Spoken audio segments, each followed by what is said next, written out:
Philosophical zoology के लेखक कौन है। यहाँ पर आपको 4 साइंटिस्ट के नाम दिख रहे हैं। एक तो मेंडल साहब का नाम दिख रहा है, लैमार्क है, डार्विन है, डीब्रीज, ह्यूगो डीब्रीज के नाम से भी इनको जाना जाता है। तो इसमें मेंडल साहब का जहां तक है, तो मेंडल साहब जेनेटिक्स से संबंधित थे, जो है जेनेटिक्स से रिलेटेड इन्होंने अपना थ्योरी दी हुई है। ग्रेगर जॉन मेंडल, ये इनकी यदि हम बात करें,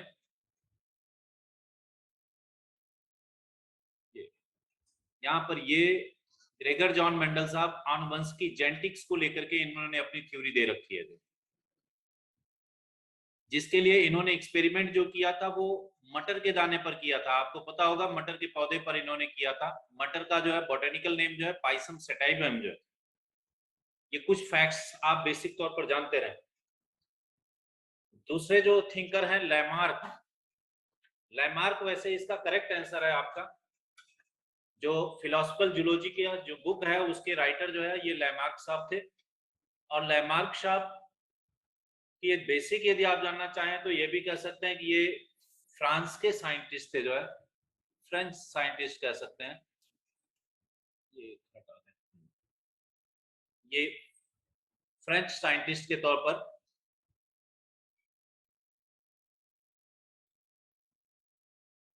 दूसरा डार्विन है। डार्विन के बारे में तीसरे जो ऑप्शन मैंने दिया है डार्विन का, आपसे डार्विन, डार्विन के लिए हमने कल भी जो है इनके बारे में बताया था कि ये इंग्लैंड के रहने वाले, इन्होंने इंग्लिश साइंटिस्ट के तौर पर कह सकते हैं थ्योरी ऑफ इवोल्यूशन का कल हमने बताया था कि इन्होंने थ्योरी ऑफ इवोल्यूशन दिया है। लैमार्क की जो थ्योरी है ये भी इवोल्यूशन से संबंधित है, लेकिन ये इनिशियल थ्योरी है। इन्होंने क्या बताया था कि जो जिस तरह से, जिस कहने का इनका ये था कि जिस ऑर्गन्स को हम रेगुलर में यूज करते हैं वो तो बने रहे और बाद में धीरे धीरे अदर जो ऑर्गन्स होते थे वो धीरे धीरे खत्म हो गए। जैसे कि इरेक्टस मानव जो था वो कैसे कैसे चेंज हुआ उस चीज के ऊपर डिपेंड था। मंकी के ऊपर जैसे कि उन्होंने बताया कि जैसे कि हमारे जो मनुष्य के जो पूर्वज थे वो बंदर थे, वो धीरे धीरे उनकी जो पूछ वगैरह थी वो धीरे धीरे उनके यूज में नहीं थी, इसलिए खत्म हो गया। बाद में इनका बड़ा अपोज हुआ। एक साइंटिस्ट आए, उन्होंने क्या किया कि चूहे को पाला और उनकी 21 पीढ़ी तक उसकी पूछ काटते रहे, उसके बाद भी रहा। तो उन्होंने कहा कि ये कैसे हो सकता है। तो ये थ्योरी पर थे, जो है फिलोसफिकल जूलॉजी की जो बुक है वो लैमार्क साहब की है। डार्विन साहब ने फिर सर्वाइवल ऑफ द फिटेस्ट की बात थ्योरी दी थी कि जो वही सर्वाइव करेगा जो उसके लिए जो है संघर्ष करेगा और संघर्ष में वो सक्सेस रहेगा। यहाँ पर ये डीब्रीज साहब जो है ये भी इवोल्यूशन से संबंधित है, डार्विन के साथ ही इन्होंने भी काम किया था। इनका नाम जो है ह्यूगो डीब्रीज के नाम से, ये डेनमार्क के रहने वाले थे जो, तो वहां के ये साइंटिस्ट हैं जो है। तो ये चीज, अगला क्वेश्चन है किस तत्व की कमी से ग्वाइटर जो है डिजीज जो है, ग्वाइटर डिजीज काफी आसान सा क्वेश्चन था, जो है आयोडीन की कमी से होता है। आप जानते हैं इसीलिए आयोडाइज सॉल्ट की बात की जाती है कि आयोडाइज सॉल्ट जो है रहना चाहिए, जो है लेना चाहिए, जो है ये सारी चीजें जो है। तो इसके बाद जो है नेक्स्ट क्वेश्चन पर आते हैं हम।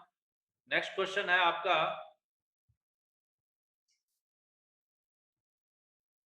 आपके पढ़ने पर चालक के पदार्थ की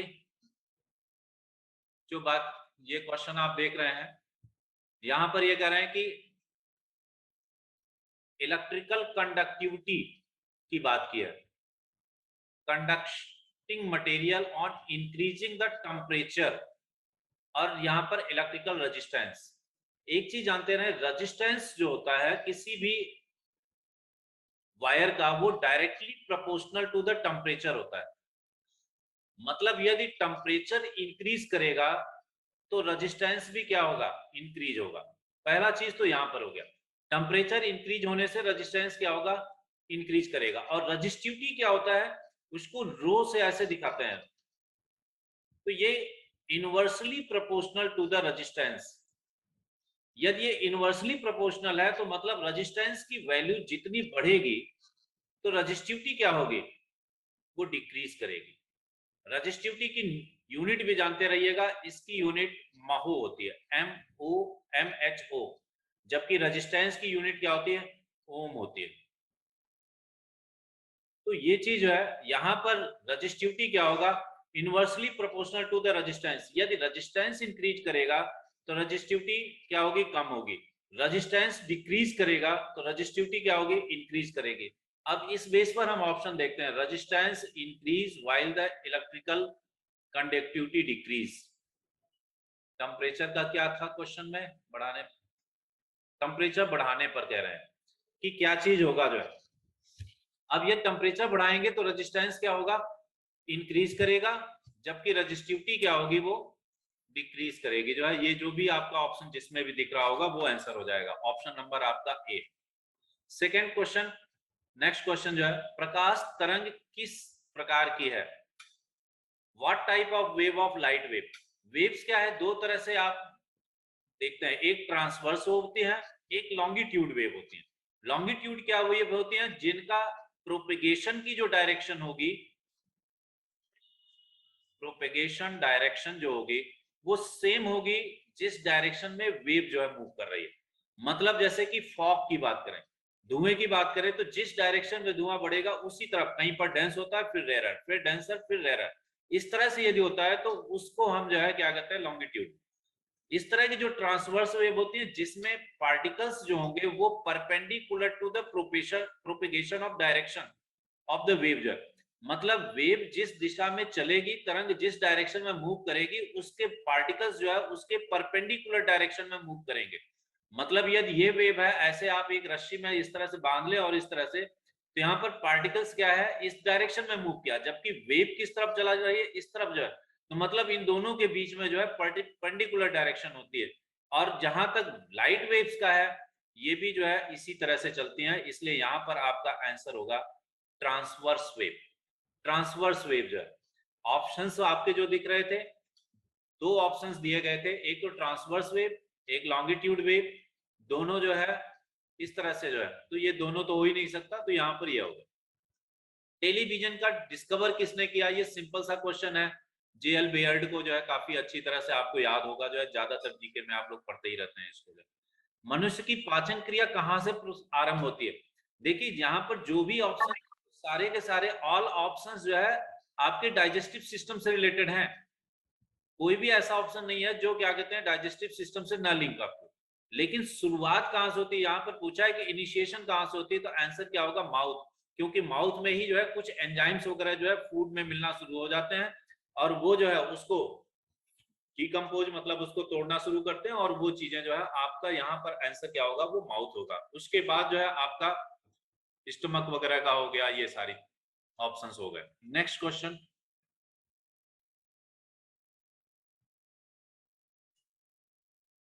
हाँ next, zoophily, zoophily pollination, zoophily, यहां से वर्ड जो है जू, जू का मतलब जो है वो एनिमल से होता है।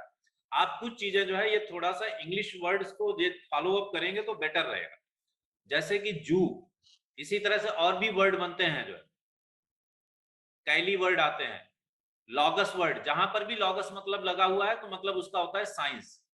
कहीं पर भी जो है लॉगस वर्ड आपको मिल जाए तो इसका मतलब साइंस से जोड़ेंगे। यदि कहीं पर जैसे कि जूलॉजी है, बायोलॉजी है, तो ये सारी चीजें जो है, एंथ्रोपोलॉजी है, एंथ्रस का मतलब होता है मैनकाइंड, और लॉगस स्टडी, मतलब मैनकाइंड के ऊपर जो स्टडी की जाएगी वो जो है एंथ्रोपोलॉजी में आएगी, मानव संरचना, मानव के आकार के ऊपर जो भी होता है, इसीलिए जो है उसको मानव शास्त्र विज्ञान के तौर पर कहते हैं। यहाँ पर जूफिली है, जू का मतलब होता है एनिमल से, आंसर सीधे आप यहां से पिक कर सकते हैं, बाई एनिमल, एनिमल्स के माध्यम से जो होगा पॉलिनेशन जो है उसी को जो है जूफिली पॉलिनेशन कहेंगे। नेक्स्ट है क्वेश्चन नंबर 8, कह रहे हैं कि which hormone does the uterus produce for the implantation of the fertilized egg. अब देखिए यहां पर जो आपको ऑप्शंस दिए गए हैं उन सभी के बारे में जान लें थोड़ा सा। इनमें सभी में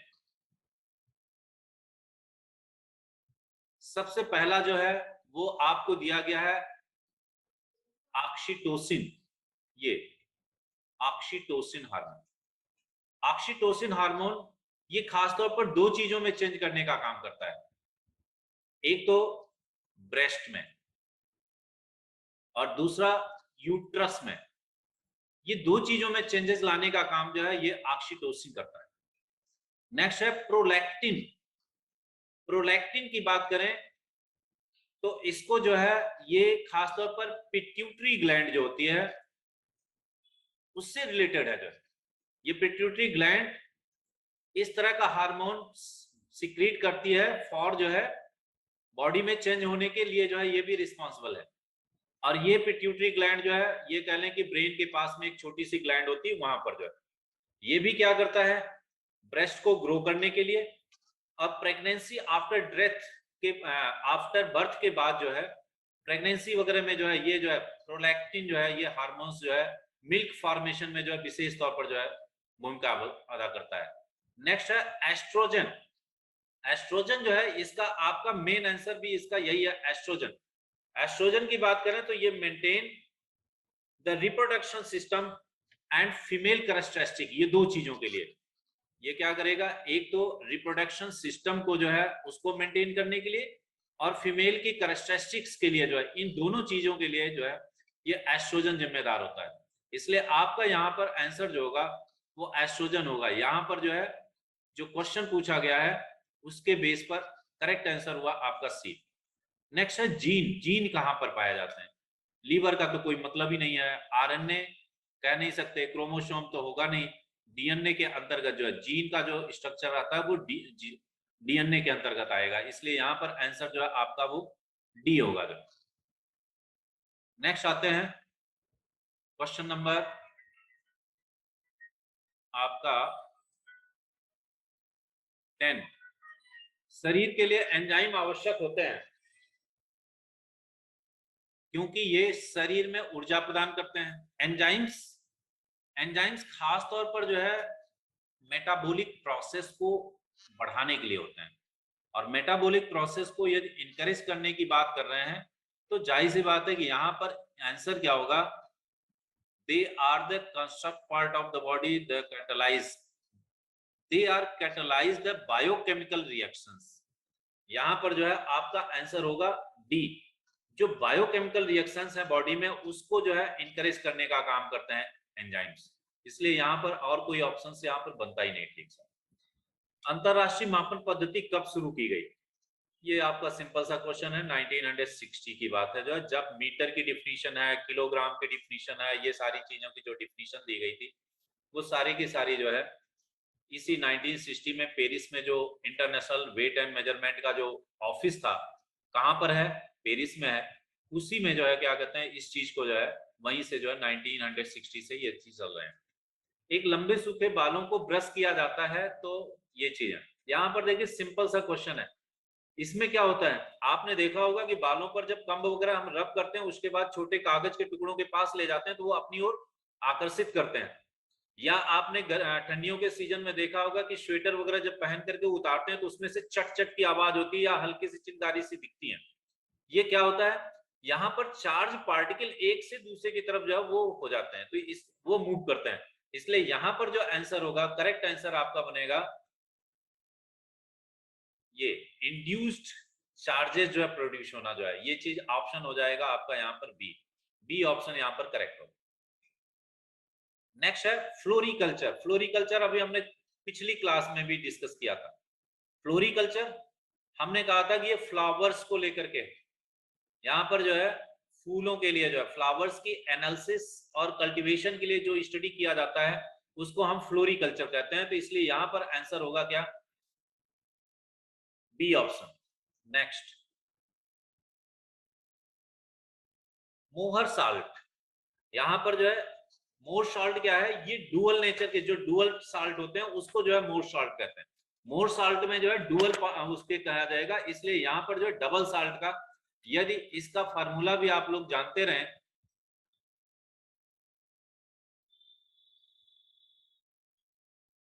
अमोनियम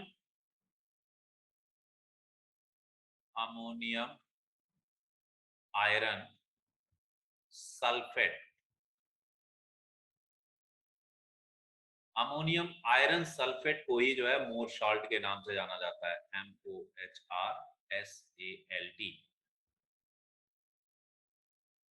फार्मूले में अमोनियम है तो अमोनिया का आप जानते हैं अमोनियम के लिए NH4, अमोनिया NH3 होता है, अमोनियम NH4 और इसका होल ट्वाइस आयरन है इसलिए Fe आ जाएगा, सल्फेट है तो SO4 हो गया।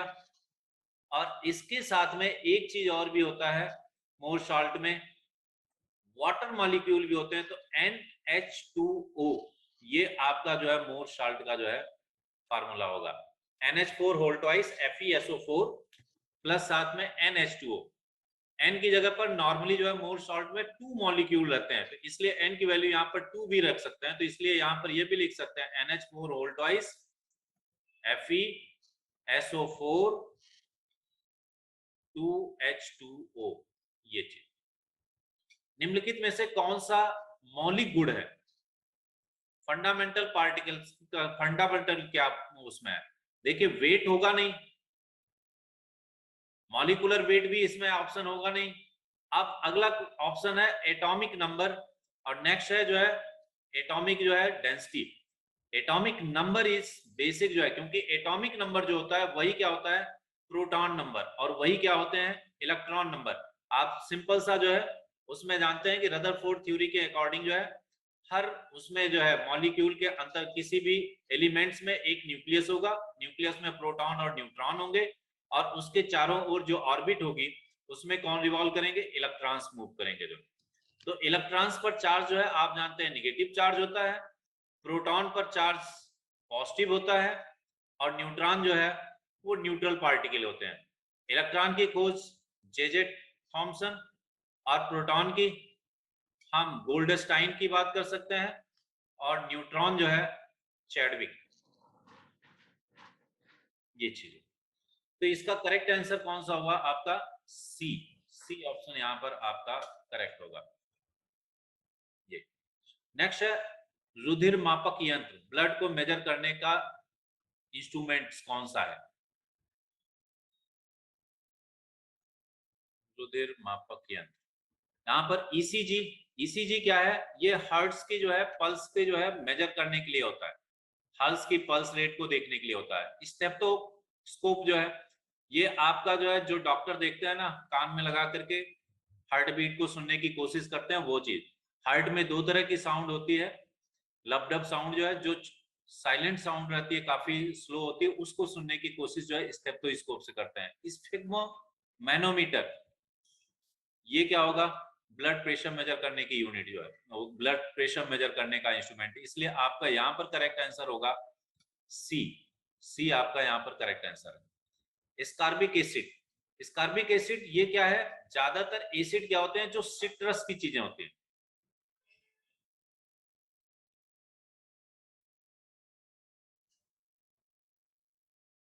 सिट्रस, सिट्रस का यदि हम कहते हैं तो सिट्रस का मतलब किससे है? एक सेकेंड,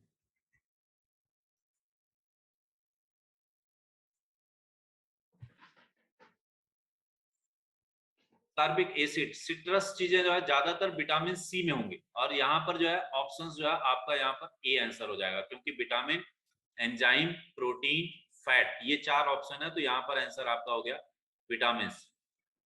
डेंड्रोलॉजी, डेंड्रोलॉजी क्या है? ये हमने कल भी बहुत काफी इसको डिस्क्रिप्शंस में डिस्कस किया था।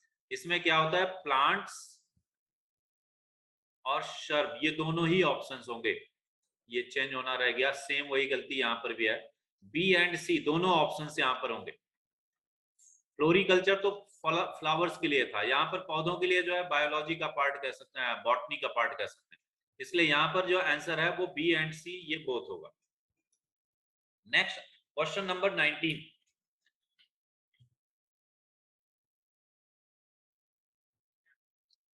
उत्प्रेरक विष किस प्रकार कार्य करता है? उत्प्रेरक में रासायनिक कार्य करता है।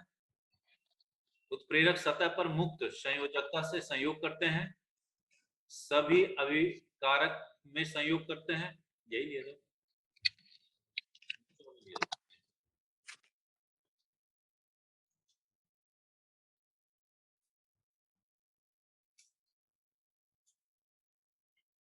क्वेश्चन नंबर 19 आपका जो है उत्प्रेरक विष किस प्रकार कार्य करते हैं? उत्प्रेरक में रासायनिक कार्य करता है, उत्प्रेरक सतह का मुक्त संयोजकता का संयोग करते हैं, किसी अभिभाव के अभिकारक में संयोग करके उत्प्रेरक का स्कंदन। यहाँ पर आंसर क्या होगा? यहाँ पर देख रहे हैं टॉक्सिक की बात की जा रही है, यहाँ पर कैटलिस्ट के लिए जो है, यहाँ पर कैटलिस्ट टॉक्सिन वर्क किस तरह से करता है, क्लॉटिंग में जो है।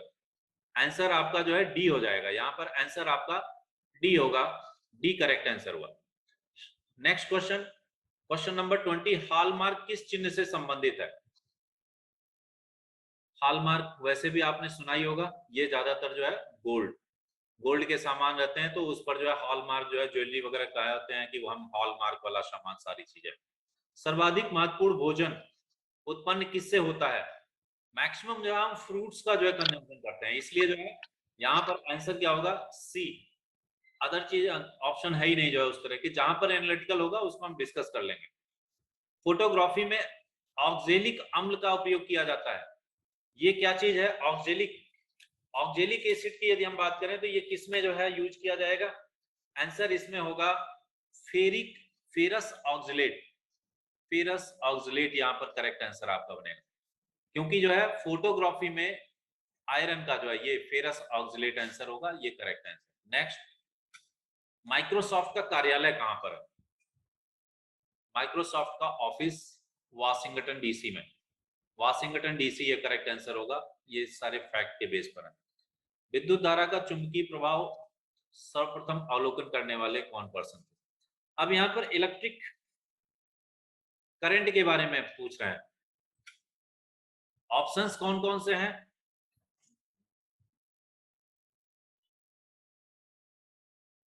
सबसे पहला नाम है हेनरी का, दूसरा है ऑस्टेड। आप जानते हैं कि ऑस्टेड जो है इलेक्ट्रिक मैग्नेटिक इफेक्ट के लिए जो है सबसे पहले जो है उन्हीं के नाम पर, इसीलिए जो है मैग्नेटिक फील्ड की जो यूनिट है वो भी जो है ऑस्टेड की ही बेसिक यूनिट मानी जाती है, इसलिए यहां पर जो आपका आंसर होगा ऑस्टेड होंगे। हेनरी ये अलग एक पर्सन की बात कर सकते हैं, हेनरी की हम कहें तो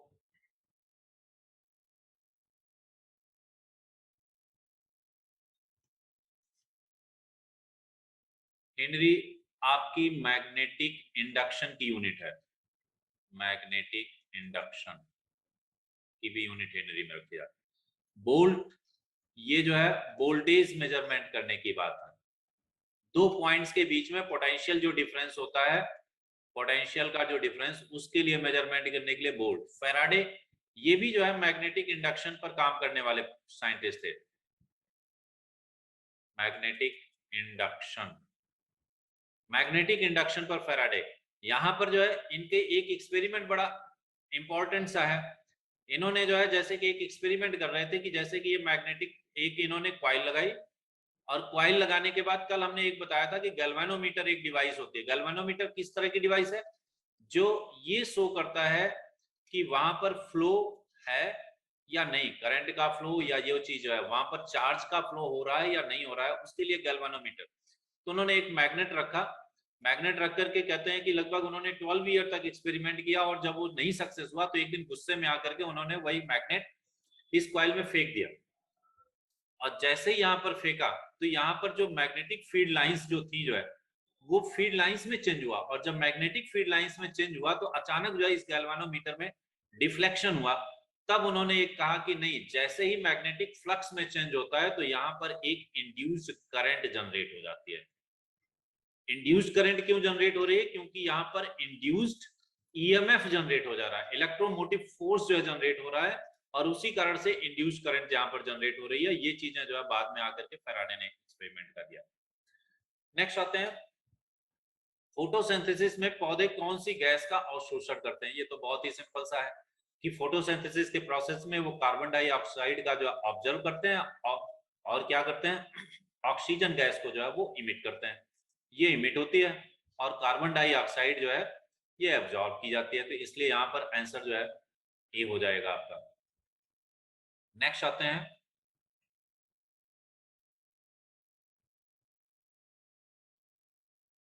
इंद्रधनुष के कारण क्या है? सही है, हाँ, नहीं इसके पहले एक क्वेश्चन, हाँ ठीक है, इंद्रधनुष के कारण हो, किसके कारण होता है? यहाँ पर अब देखिए दो तीन चीजें आपको हम यहाँ पर और भी क्लियर करते हैं। एक तो कह रहे हैं रिफ्लेक्शन, एक है रिफ्लेक्शन।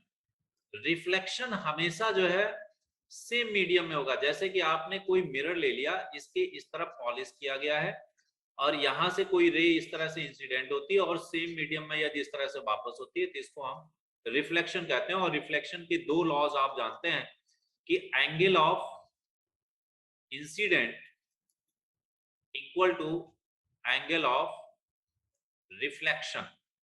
अब यहां पर जैसे कि हमने ये बनाया इमेज, ये मिरर है आपका, ये इंसिडेंट रे हो गई और ये रिफ्लेक्टेड रे हो गई। यहां से ये इंसिडेंट रे है, ये रिफ्लेक्टेड रे है, एक ये नॉर्मल हमने ले लिया। तो ये एंगल क्या होगा, इसको आई कह लें और ये एंगल को हम आर कह लें, तो इसको कहा जाता है इंसिडेंट एंगल। और ये रिफ्लेक्ट हो रहा है तो इसको कहते हैं रिफ्लेक्टेड एंगल। तो लॉ ऑफ रिफ्लेक्शन में क्या होता है, ये दोनों एंगल इक्वल होते हैं, आई इक्वल टू आर। पहला तो लॉ यही है। दूसरा ये कहा गया है incident ray, reflected ray and normal, ये always lies in same plane, ये सभी सेम प्लेन में होते हैं। ये चीज है, ये दो लॉ तो इसके हैं। दूसरा है रिफ्रैक्शन। रिफ्रैक्शन क्या होता है, जब एक मीडियम से दूसरे मीडियम में रेज आती है।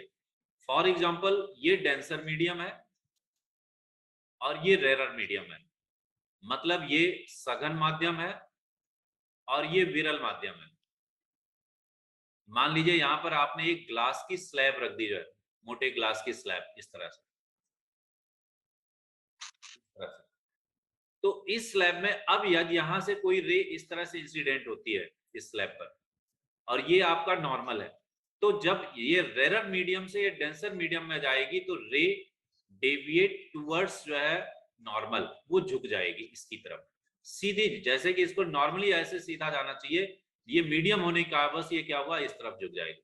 और ये यहां पर हम एक और नॉर्मल बनाए, जब यहां से डेंसर से रेरर में जाएंगे तो उस समय ये रे क्या है फिर से जो है दूर हट जाएगी। मतलब यहाँ पर जो इंसिडेंट एंगल यदि ये कहें और यहाँ पर ये रिफ्रैक्टेड एंगल आर कहें, तो आई और आर जो है कभी भी इक्वल नहीं होते हैं, बल्कि यहाँ पर एक स्नेल्स लॉ होता है, n equal to sine i upon sine r. और यही क्या है, रिफ्रैक्टिव इंडेक्स कहते हैं इसको, रिफ्रैक्टिव इंडेक्स। और यहां पर जो आंसर होगा वो रिफ्रैक्शन होगा। रिफ्रैक्शन के कारण ही जो है हमें रेनबो दिखाई पड़ता है। दो चीजें। नेक्स्ट है एम्पियर किसका मात्रक है, एम्पियर। एम्पियर जो है आप जानते ही हैं, यहां पर इलेक्ट्रिक करंट आंसर होगा। एम्पियर क्या होता है, उसमें यह कहा गया है, इसकी डिफिनीशन भी एम्पियर ने दिया है कि 1 मीटर की डिस्टेंस पर दो इनफाइनाइट लेंथ के यदि वायर रखे हुए हैं और उन पर जो फोर्स जनरेट होता है वो 2 × 10⁻⁻7 के लगभग जनरेट होता है।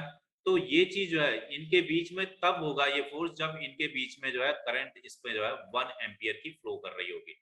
ये एम्पियर जो है यूनिट किसकी हो गई, इलेक्ट्रिक करंट की। यहां पर एक दिख रहा है आपको प्रकाश तीव्रता, इंग्लिश में इसका होगा ल्यूमिनस इंटेंसिटी। ल्यूमिनस इंटेंसिटी इसको हम मेजर करते हैं कैडिला से, जानते रहिएगा। नेक्स्ट है इलेक्ट्रिक चार्ज, इसको मेजर करते हैं कूलॉम से जो। नेक्स्ट है इलेक्ट्रिक फील्ड। इलेक्ट्रिक फील्ड वगैरह की यदि हम बात करें तो इसको हम मेजर किससे करेंगे, जो है इलेक्ट्रिक फील्ड के लिए टेस्ला वगैरह हो गया, गॉस वगैरह हो गया, इस तरह की यूनिट जो है टेस्ला और गॉस दोनों जो है इलेक्ट्रिक फील्ड की है, नहीं मैग्नेटिक फील्ड की, जो मैग्नेटिक फील्ड कुछ है तो इसलिए मैग्नेटिक फील्ड। इलेक्ट्रिक फील्ड यदि बात करें तो इलेक्ट्रिक फील्ड न्यूटन पर कूलाम, इसके जो है यूनिट चार्ज पर लगने वाला फोर्स जो होता है उसको हम इलेक्ट्रिक फील्ड कहेंगे। नेक्स्ट आ जाए,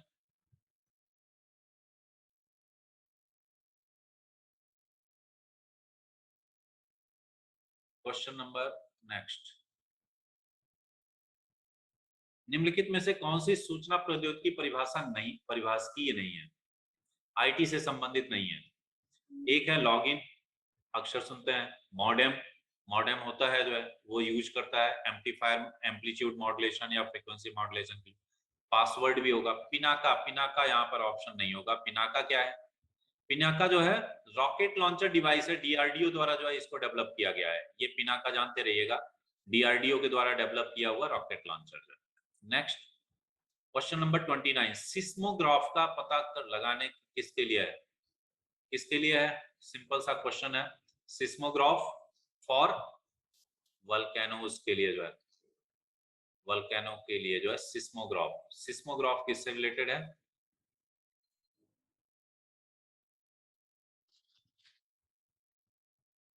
सिस्मोग्राफ वोल्केनोज के लिए। इसके लिए और भी एक रिक्टर स्केल भी चला था जो है, ये भी वोल्केनो के लिए, इसके अर्थक्वेक के लिए है। दूसरा जो है मर्केली स्केल, ये 3 स्केल्स जो है, Mercalli scale, Richter scale, seismograph, ये सारे के सारे जो है अर्थक्वेक से रिलेटेड है। ठीक है।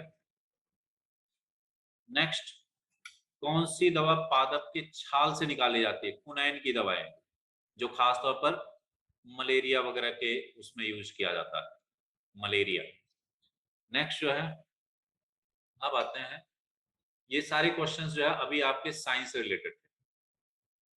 नेक्स्ट है कुछ क्वेश्चन जो है आपके इससे, यहां पर जो ऑप्शंस हैं, अब क्वेश्चन नंबर पहला है कि नानावती आयोग ने किसकी जांच के लिए था? ऑप्शन दिया है 1984 सिख रॉयट्स को, गोधरा के त्रासदी के लिए, केंद्र राज्य संबंध के लिए, मैच फिक्सिंग के लिए। यहां पर दो नाम मिलते हैं, एक तो है नानावती शाह कमीशन और दूसरा है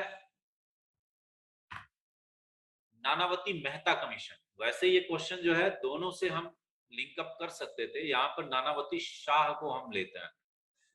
नानावती शाह कमीशन ये 1984 में सिख राइट्स को लेकर के था। जो गोधरा कांड की बात थी तो उसके लिए एक अलग कमीशन था जिसका नाम था जो है फूकन कमीशन। फूकन, फूकन, हाँ।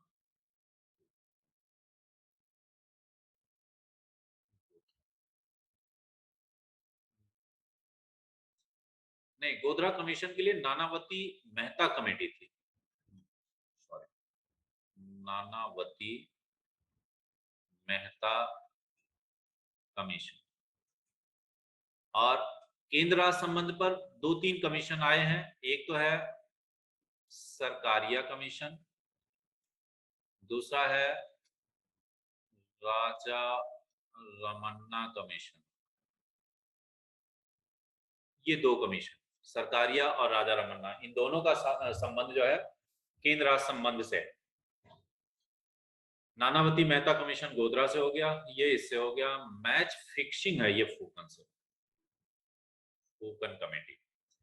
तो यहाँ पर जो है आंसर आपका, वैसे नानावती शाह यदि लिखा होता तो फिर आपका सिख रॉयट्स हो जाएगा, नानावती मेहता लिखा होगा तो गोधरा रॉयट्स हो जाएगा। फूकन,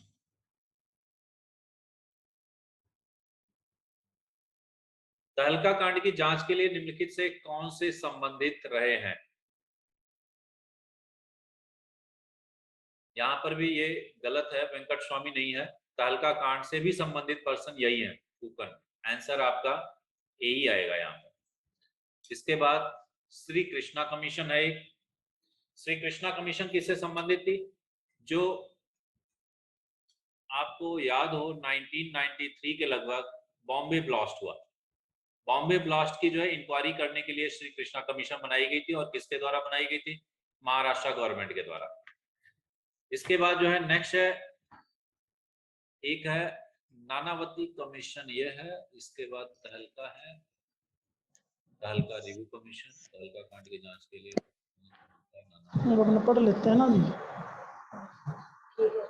ठीक है, बस इसमें और तो कोई इस तरह का है नहीं। नानावती आयोग के बारे में हम डिस्कस कर चुके हैं। नेक्स्ट आते हैं, भारतीय संघ की आधिकारिक भाषा के रूप में संविधान द्वारा किसे मान्यता दी गई? अनुसूची इसमें अंतर्गत, यहाँ पर हिंदी आंसर आएगा।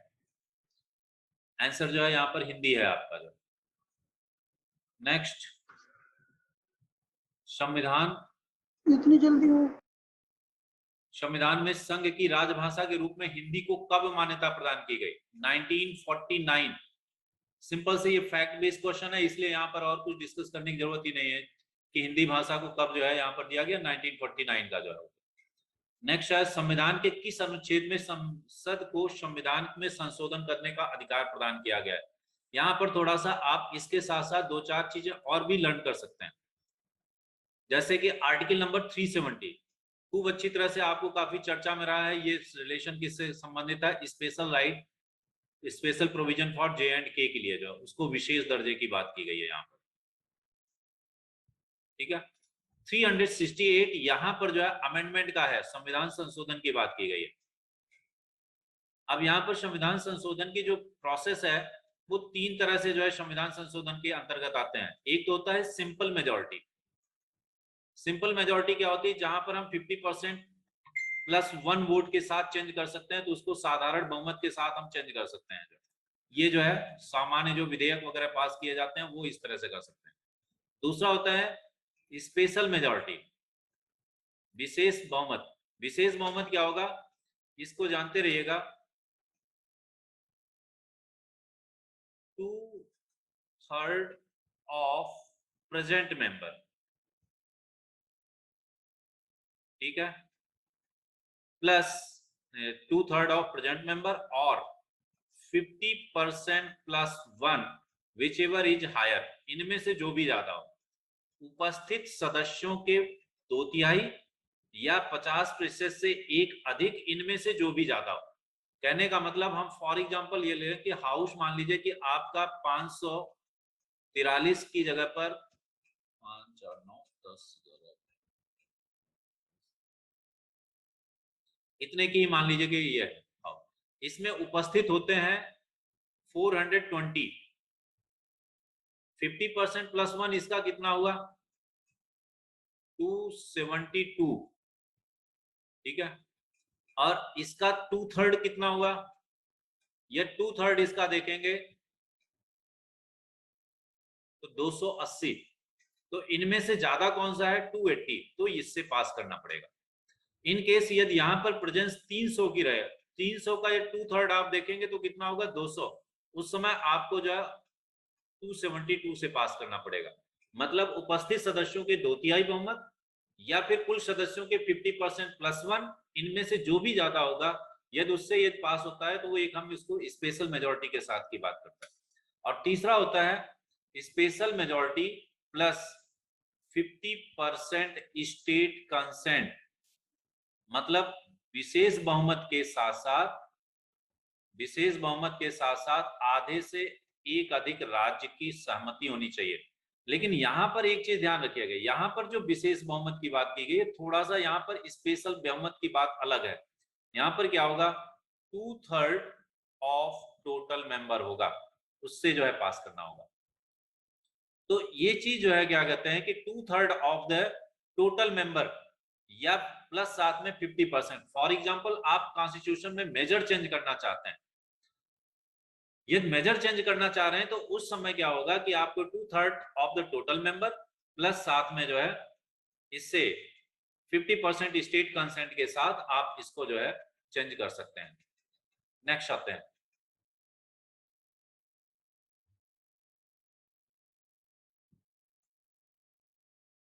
Seventy third. अच्छा, इसमें एक और दो ऑप्शंस थे जो है ये नॉर्मल रैंडम दिए गए हैं, इतने इंपॉर्टेंट नहीं है। 73rd संशोधन के द्वारा निम्नलिखित में से वह पहला कौन सा राज्य है? इसमें मध्य प्रदेश ही आपका आंसर है। पंचायतों के लिए सीधे चुनाव की प्रोविजन जो है सबसे पहले, वैसे जो है पंचायती राज की सबसे पहले जो घोषणा की गई वो कहां पर थी? जो है नागौर डिस्ट्रिक्ट जो है राजस्थान से। सबसे पहले जो है पंचायती राज का प्रोविजंस जो है अडॉप्ट करने वाले स्टेट वो आंध्र प्रदेश की बात की जाती है। लेकिन डायरेक्ट इलेक्शन करने का जब प्रश्न आएगा तो आपका ये मध्य प्रदेश का। संविधान के अनुसार एक राष्ट्रीय आपात ऑपरेशन में रह सकता है। अच्छा, अब देखते हैं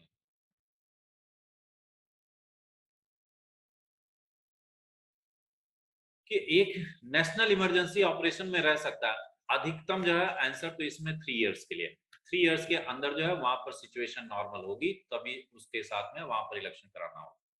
लेकिन आप इमरजेंसी से रिलेटेड जो है प्रोविजंस आर्टिकल नंबर 3 है। एक तो हम कह सकते हैं 352, दूसरा कहा जाता है 356 और तीसरा कहा जाता है 360। यहां पर जो है ये है नेशनल इमरजेंसी 352, और ये क्या है 356 को हम कह सकते हैं कि प्रेसिडेंट रूल, राष्ट्रपति शासन, और 360 को फाइनेंशियल इमरजेंसी की बात कर सकते हैं, वित्तीय आपात, ये चीज। 352 नेशनल इमरजेंसी कब किया जा सकता है? पहले तो नॉर्मल सिचुएशन में ही था कि कभी भी यदि डिस्टरबेंस की सिचुएशन दिखती है, अशांति की दिखती है, तो उस समय जो है नेशनल इमरजेंसी डिक्लेयर की जा सकती है। लेकिन 1976 में इसमें चेंज किया गया 2-3 कंडीशन, एक्सटर्नल वॉर की कंडीशन में, पहला चीज। दूसरा, इंटरनल डिस्टरबेंस, आर्म्स मूवमेंट ये कोई शुरू हो जाता है, इस तरह की सिचुएशन में। जहां पर इस तरह की सिचुएशन दिखती है वहां पर जो है नेशनल इमरजेंसी डिक्लेयर की जा सकती है। डिक्लेयर कैसे होगी? पीएम साहब प्लस उनकी काउंसिल उसको जो है नेशनल इमरजेंसी को डिक्लेयर करने के लिए प्रेसिडेंट साहब के पास रिकमेंडेशन भेजेंगे। प्रेसिडेंट साहब इस रिकमेंडेशन के बेस पर जो है नेशनल इमरजेंसी डिक्लेयर कर देंगे। लेकिन इस नेशनल इमरजेंसी को हाउस में, मतलब लोकसभा में, आपको 1 महीने के अंदर कंसेंट लेनी पड़ेगी, पास कराना होगा। यदि हाउस इसको एक्सेप्ट कर लेता है तब तो कंटिन्यू होगा, अदरवाइज ये खत्म हो जाएगा।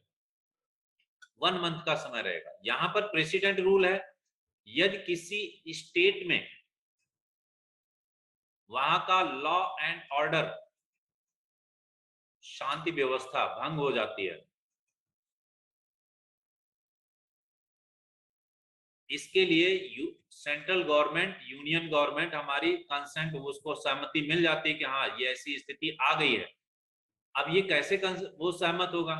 या तो सीजीआई लिख करके दे दे जो है, या फिर वहां के हाई कोर्ट के जज वगैरह कोई लिख दे, या फिर गवर्नर साहब अपनी रिकमेंडेशन भेज दें, या कोई भी पर्सन जो है उस स्टेट का, किसी भी स्टेट का एक सिटीजन भी जो है, यदि वो लिख करके भेज देता है और यूनियन गवर्नमेंट को लगता है कि हाँ ये पर्सन सही बोल रहा है, उस कंडीशन में यूनियन गवर्नमेंट का मतलब पीएम साहब और उसकी काउंसिल एक रिकमेंडेशन जो है प्रेसिडेंट साहब के पास भेज देंगे कि यहाँ पर जो है राष्ट्रपति शासन लगा दो।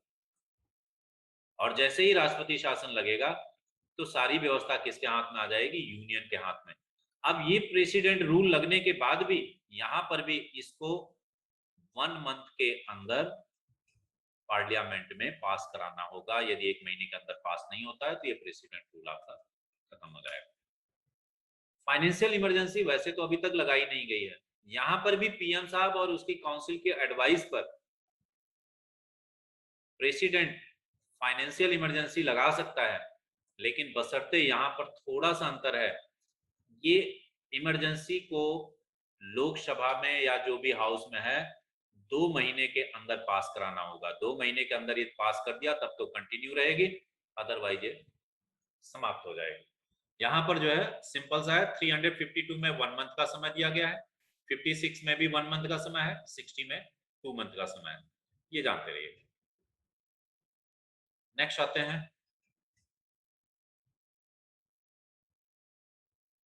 आपातकाल की घोषणा का अनुमोदन संसद द्वारा कब तक? वही सेम क्वेश्चन है, 1 महीने के अंदर।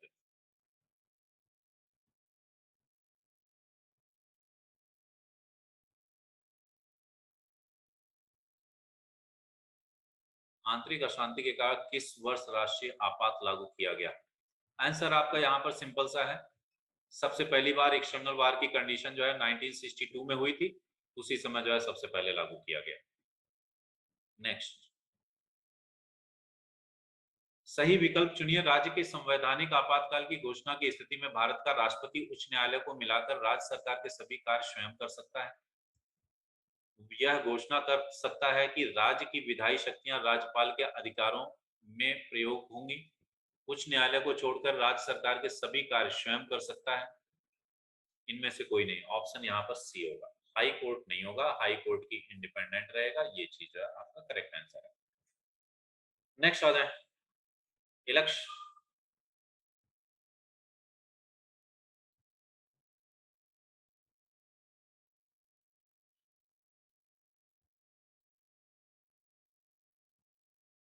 भारत का मुख्य निर्वाचन आयुक्त अपना पद धारण करता है। जितने भी कॉन्स्टिट्यूशनल ऑफिसेस हैं सभी के लिए जो है 6 वर्ष या 65 ईयर, इनमें से जो भी पहले हो उतने समय के लिए रहता है। चाहे वो हम सीजीआई की उसके चीफ इलेक्शन कमिश्नर की बात करें या फिर जो है कंप्ट्रोलर एंड ऑडिटर जनरल वगैरह की बात करें, इन सब का जो है, तो इसलिए यहाँ पर आंसर होगा ये आपका, इनमें से जो भी पहले हो। भारत के प्रथम चुनाव आयुक्त आप जानते ही हैं, सुकुमार सेन साहब थे, कोई इसमें कंफ्यूजन है ही नहीं। नेक्स्ट आ जाइए, फैक्ट। भारतीय संविधान यह प्रावधान करता है कि किसी भी विचारधारा में 60 से, किसी भी विधानसभा में 60 से कम सदस्य होने नहीं हो सकते। यहां पर भी आ जाइए।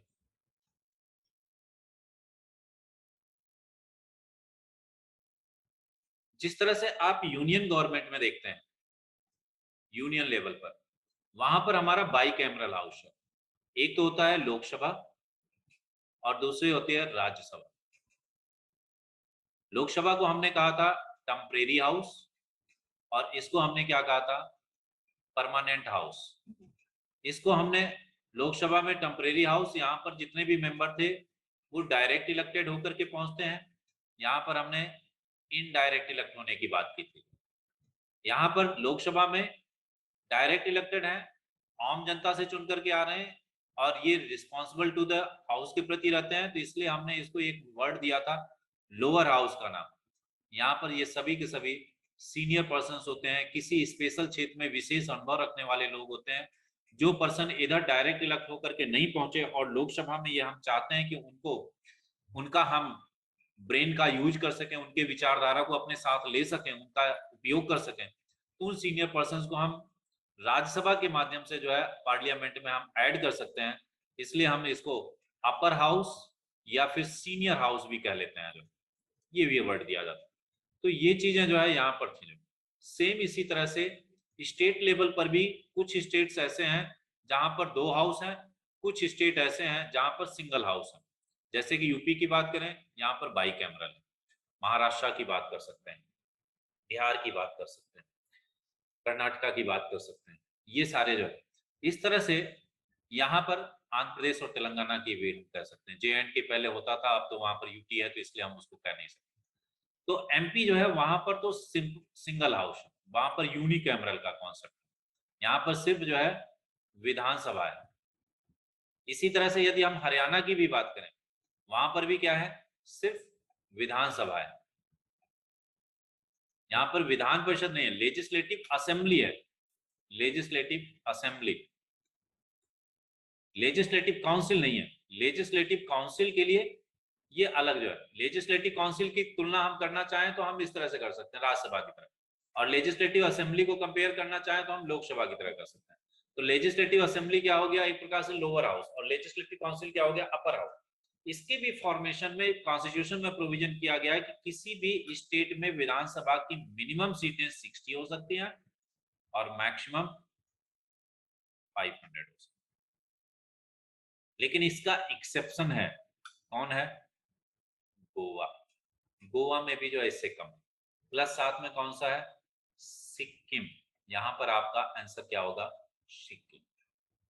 लेजिस्लेटिव काउंसिल में भी सीटें निश्चित की गई हैं। यहाँ पर मिनिमम सीट 40, मिनिमम जो है 40, और मैक्सिमम कितनी हो सकती है, यहाँ पर मिनिमम कितनी थी 60, मैक्सिमम कितनी थी 500। मैक्सिमम यहाँ पर हो सकती है 1/3 ऑफ लेजिस्लेटिव असेंबली सीट्स। विधानसभा में जितनी सीटें हैं उसका 1/3 अधिक से अधिक हो सकती है, या कम से कम जो है 40 हो सकती है। ये चीज जो है यहाँ पर था। नेक्स्ट क्वेश्चन, संविधान के किस अनुच्छेद में जम्मू कश्मीर को विशेष दर्जा, अभी मैंने बताया था 370, 68 में तो इमरजेंसी प्रोविजन है, 71 में कुछ एरिया है जैसे आंध्र प्रदेश में यूनिवर्सिटी वगैरह के, उन सब के लिए विशेष प्रोविजंस की सेंट्रल यूनिवर्सिटी का इस तरह का प्रोविजंस वगैरह दिए गए। इसमें से 371 ए बी सी इस तरह से भी कुछ है। 356 हमने बताया क्या है, प्रेसिडेंट रूल, राष्ट्रपति शासन की बात है, राष्ट्रपति शासन यहां पर जो है, तो ये चीज यहां हो गया। नेक्स्ट आते हैं,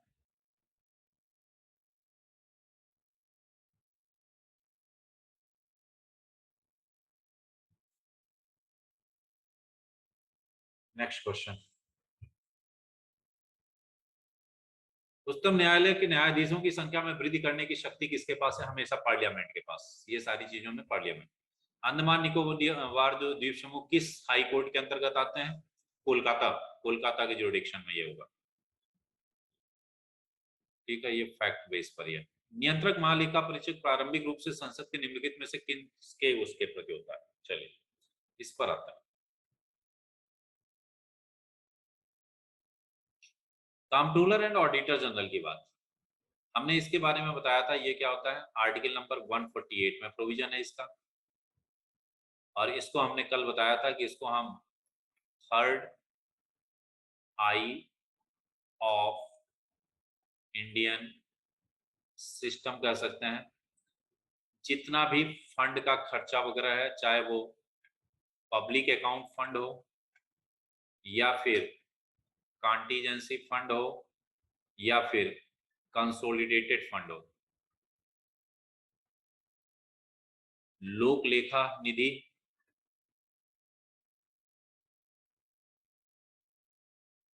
या फिर कॉन्टीजेंसी का मतलब हो गया आकस्मिक निधि और या फिर संचित निधि, इन सभी खर्चों के ऊपर निगाह रखने का काम सीएजी करता है। और इन खर्चों को निगाह रखने के लिए कमेटीज भी होती हैं। उन कमेटी में जैसे कि एक है पब्लिक अकाउंट कमेटी, दूसरी है एस्टीमेट कमेटी, तीसरी है पब्लिक इंटरप्राइज कमेटी। मतलब एक है लोक लेखा समिति, दूसरा है प्राक्कलन समिति और तीसरा है लोक उपक्रम समिति। लोक लेखा समिति 15 सदस्य लोकसभा से और 7 सदस्य राज्यसभा से। एस्टीमेट कमेटी में सारे के सारे मेंबर सिर्फ लोकसभा के, कल क्वेश्चन एक था जो है उसमें मैंने बताया था, एस्टीमेट कमेटी में सिर्फ लोकसभा के मेंबर होते हैं, कोई भी अदर मेंबर नहीं होते। पब्लिक इंटरप्राइज कमेटी में यहाँ पर 15+। यहाँ पर जो है पब्लिक अकाउंट कमेटी में अपोजिशन के भी मेंबर को लिया जाता है, बल्कि अपोजिशन का जो पर्सन होता है उसको इसका चेयरमैन के तौर पर रखा जाता है, जिससे कि खर्चे पर स्पष्ट तौर पर बारीकी से निगाह रख सकता है। विपक्ष से ये उम्मीद की जाती है कि वो जरूर कमियों को ढूंढेगा, और ये पब्लिक अकाउंट कमेटी का जो है सीएजी भी जुड़ करके रहता है। इसलिए यहाँ पर जो आंसर होगा पब्लिक अकाउंट कमेटी, मतलब लोक लेखा समिति आंसर होगा। और हर साल जितना भी खर्चा ये सारी चीजों का हो रहा है, इसकी सबकी रिपोर्ट सीएजी किसको देगा, प्रेसिडेंट साहब को। ये अपना प्रेसिडेंट साहब को। सीएजी के अंडर में स्टेट लेवल पर, स्टेट लेवल में भी आपने सुना होगा एजी ऑफिस होता है, अकाउंटेंट जनरल ऑफिस। वहां पर जो है पीएजी ऑफिस, वहां का जो हेड होता है उसको पीएजी कहा जाता है। ये यूनिटरी स्ट्रक्चर दिखा रहा है। वहां की ऑडिट भी जो है यही सीएजी के अंडर का ये पीएजी करता है।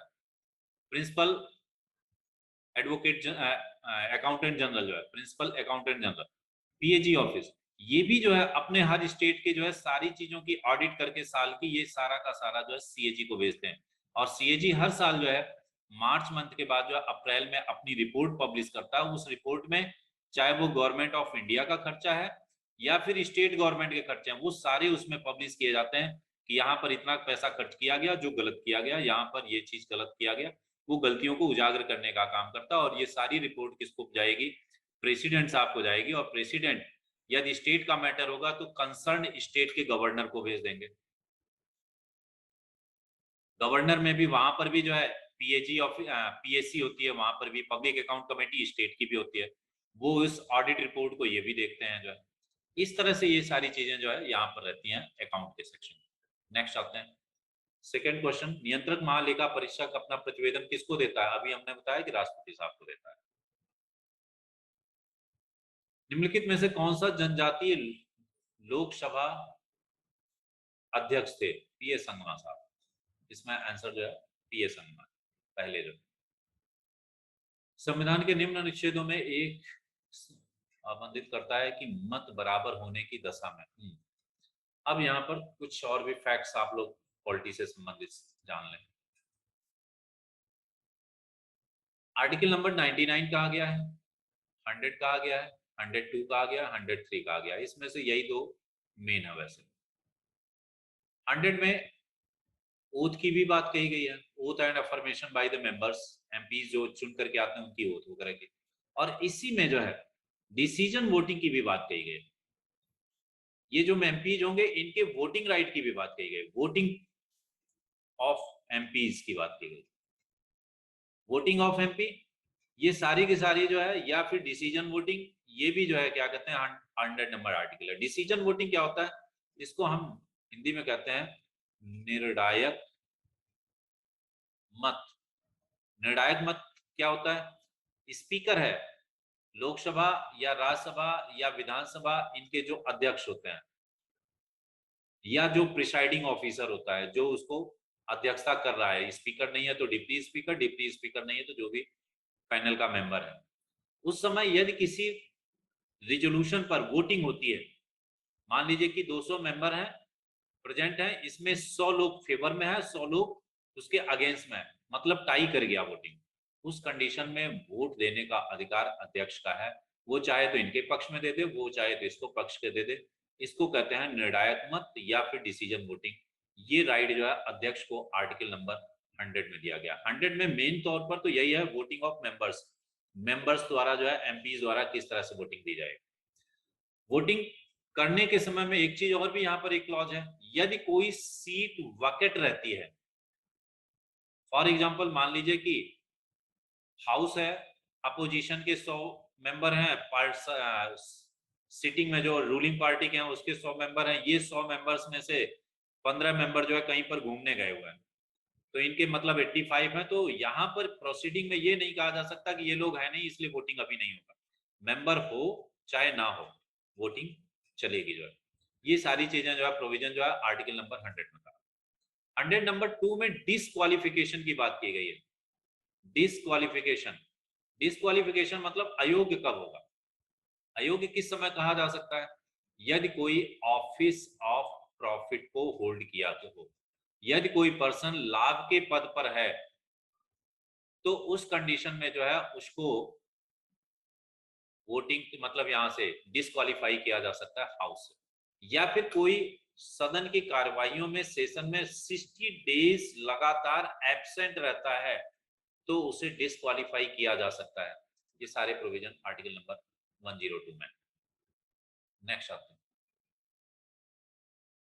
आर्टिकल नंबर क्वेश्चन नंबर 51, किस समिति ने कृषि जोतों पर कर लगाने की सिफारिश की थी जो आते हैं।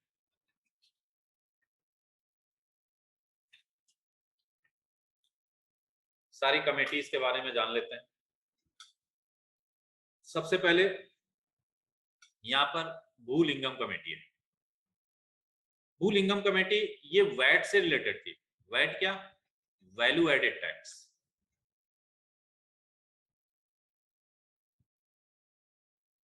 इससे रिलेटेड जो है ये कमेटी थी।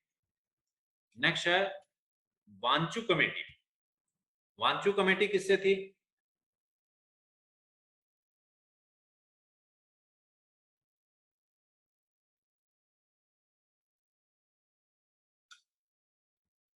वांचू है और एक है राजा समिति है, एक चलैया कमेटी है। वांचू कमेटी, चलैया कमेटी भी तो ये वैसे तो टैक्स रिफॉर्म से ही है, वेंकट चलैया कमेटी कहते हैं। उसके बाद राजा समिति जो है ये दिल्ली गवर्नमेंट के द्वारा अर्बन कमीशन जो था उससे रिलेटेड 1992 में एक स्टेब्लिश हुई है, और एक यह है फिजिकल रिफॉर्म के लिए। फिजिकल मतलब राजकोषीय सुधार के लिए, ये चीजें जो है यहाँ जो ये सिंपल सी कमेटी है, इनके रिकमेंडेशंस। नेक्स्ट आते हैं।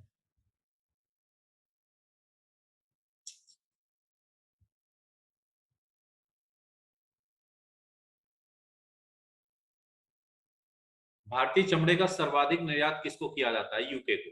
यूके, इंग्लैंड, सी ऑप्शन होगा। जो सर्वोदय योजना किससे संबंधित थी? देखिए यहाँ पर 3-4 पर्सन के नाम हैं। एक तो है अर्देशियर दलाल। एडवाइजरी प्लानिंग कमेटी एक स्टेब्लिश की गई थी, उसके चेयरमैन थे जो है इन 1946 में। 1946 में एडवाइजरी कमेटी एक बनाई थी यूके ब्रिटिश एज के समय में ही, उसके चेयरमैन रहे थे अर्देशियर दलाल। और ये अर्देशियर दलाल, इसके अलावा एक और भी हम जानते हैं जिसको टाटा बिरला प्लान भी कहा जाता है, या फिर बॉम्बे प्लान भी कहा जाता है। उसमें 8 इंडस्ट्रियलिस्ट थे जो है, उन्होंने इस चीज को तैयार किया था। उसमें भी एक पर्सन जो है ये अर्देशियर दलाल जी थे। नेक्स्ट है श्रीमन नारायण, जयप्रकाश नारायण और एमएन राय। एमएन राय पीपल प्लान के लिए जाने जाते हैं, पीपल प्लान। श्रीमन नारायण भी इन्हीं के साथ थे। जयप्रकाश नारायण ये सर्वोदय योजना के लिए जाने जाते हैं, इन्हों को जो है सर्वोदय योजना के नाम से। भारत में सेवा कर की शुरुआत कब हुई? मनमोहन सिंह साहब ने शुरुआत कराई थी 1994-95 में, जब वो पीवी नरसिम्हा राव का समय था, और उनके समय में जब वो फाइनेंस मिनिस्टर हुआ करते थे, उस समय उन्होंने जो है सर्विस टैक्स जैसा जो है प्रोविजन जो है सब लाए थे 94-95। नेक्स्ट, कौन सा नगर गोल्डन क्वाड्रिलेटरल पर नहीं है?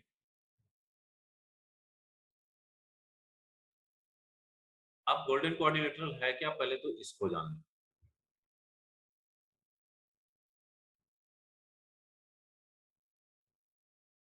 इंडिया के चारों मेट्रोपॉलिटन सिटीज को मिलाने के लिए दिल्ली, मुंबई, चेन्नई और कोलकाता, इसको मिलाने के लिए जो हाईवे प्रोजेक्ट था उसको गोल्डन क्वाड्रिलेटरल का नाम दिया गया। सिर्फ यही नहीं,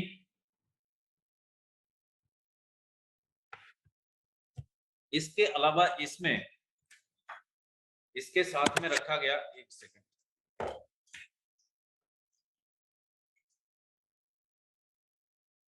कॉरिडोर प्रोजेक्ट। कॉरिडोर में क्या था? नॉर्थ में north to south, east to west, जिनको हम इसी के साथ रखते हैं। यहाँ पर श्रीनगर टू कन्याकुमारी और पोरबंदर टू सिलचर, ये जो है हाईवे प्रोजेक्ट्स थे। इसमें कह रहे हैं कि कौन सा गोल्डन क्वाड्रिलेटरल पर नहीं है? इसमें जबलपुर आंसर होना चाहिए। आंसर इसका जबलपुर होगा।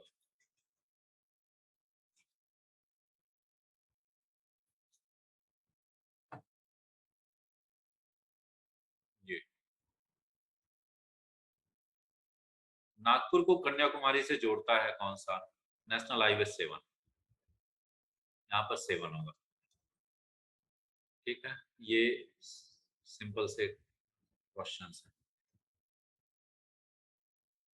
नेक्स्ट आते हैं।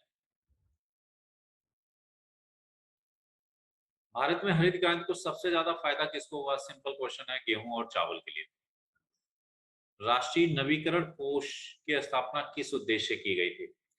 उद्योगों के आधुनिकीकरण के लिए, इंडस्ट्रीज के जो है उसके लिए आधुनिकीकरण के पश्चात विस्थापन पुनर्नवीकरण कोष,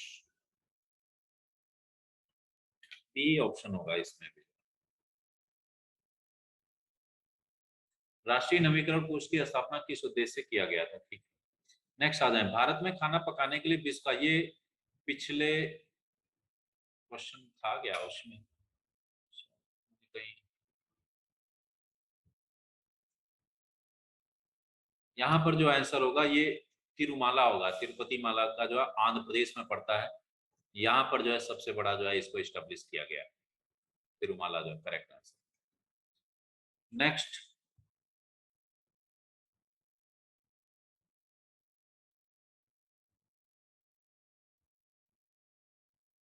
सकल घरेलू उत्पाद में नीचे दिए गए विभिन्न क्षेत्रों में कौन सा सही क्रम है? देखिए यहाँ पर थोड़ा सा हम एनालिटिकल भी थोड़ा डिस्कस कर लेते हैं।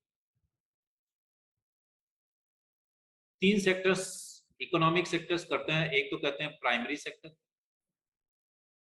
दूसरा हम कहते हैं सेकेंडरी सेक्टर, और तीसरा कहते हैं हम टर्सरी सेक्टर।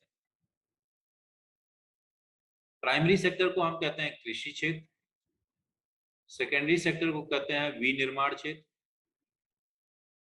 मैन्युफैक्चरिंग सेक्टर, और टर्सरी सेक्टर को कहते हैं सेवा क्षेत्र। एक चीज जानते रहे, जैसे जैसे कंट्री अनडेवलप्ड से डेवलप्ड की ओर बढ़ेगा, रोल ऑफ सर्विस सेक्टर ये इंक्रीज करेगा। इंडिया 1947 से अब तक कंटिन्यूअस ग्रोइंग कंडीशन में है, इसलिए यहाँ पर सर्विस सेक्टर लगातार इंक्रीज किया है, इसलिए सबसे ज्यादा जो है क्या होगा, सर्विस सेक्टर होगा। एग्रीकल्चर सेक्टर का धीरे धीरे रोल डिक्रीज करता है, तीसरे नंबर पर एग्रीकल्चर सेक्टर होगा, और बीच में कौन सा होगा, मैन्युफैक्चरिंग सेक्टर, निर्माण क्षेत्र। आपके ऑप्शंस के according service, industry and agriculture, ये ऑप्शन करेक्ट होगा। अमेजन में रेड इंडियन, श्रीलंका में वेदा, न्यू पापुआ गुना में पैपुआ, कांगो बेसिन में पिग्मी के नाम से जाना जाता है। ये सिंपल से नाम है जो ट्राइब्स के तौर पर है, इसको लर्न कर लीजिएगा। नेक्स्ट आते हैं,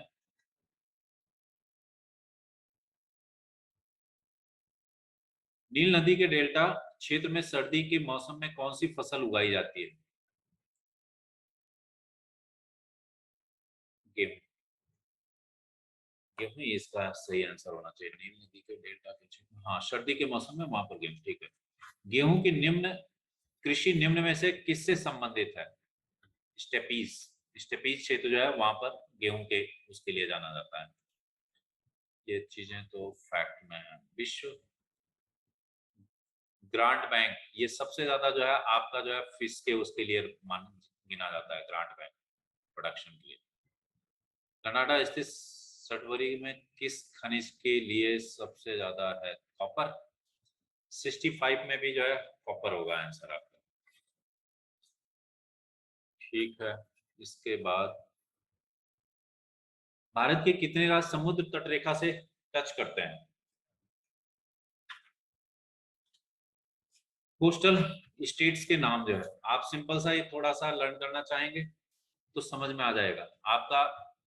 वेस्ट की तरफ से शुरू करें।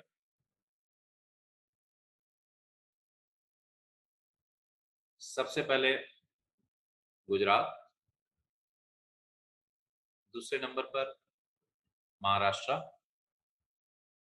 तीसरे नंबर पर गोवा, चौथा कौन सा होगा, चलो कर्नाटका, केरला, तमिलनाडु, तेलंगाना, नहीं तेलंगाना नहीं, आंध्र प्रदेश पड़ता है उसको, आंध्र प्रदेश, उड़ीसा, वेस्ट बंगाल। उतने आए, 3 3 6 3 9, इसलिए यहाँ पर आंसर हो गया 9। नंदा देवी चोटी किस में पड़ती है? नेपाल हिमालय, कुमायूं हिमालय, कुमायूं हिमालय में। नंदा देवी कुमायूं हिमालय, कंचनजंगा उसमें होगा, एवरेस्ट है नेपाल हिमालय में। नेक्स्ट आ जाए, कौन सा क्वेश्चन है?